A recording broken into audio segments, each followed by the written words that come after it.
In this video, I'll show you how to use sniping tool in Windows 11. This video is only for educational purposes only, so make sure you watch what I'm going to show you in this video.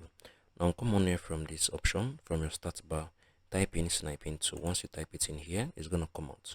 So this is going to come out, this is the option that's going to come out. So I'm going to just use this for an example now. Now if you love to screen record, you're going to be able to use this option. So just click on the new, you can be able to choose the scale size of what you want for screen recording. So I'm going to cancel this. So if you love to take a screenshot, you can also do this as well. So click on this new, you can be able to come on here and take a shot as well. So once you take a shot, it's going to record. So this is it.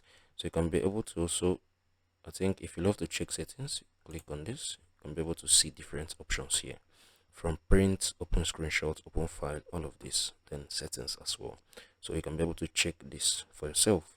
And if you want to save, you can be able to save it with this option if you want to save it. So if you found this video helpful, make sure you like and subscribe.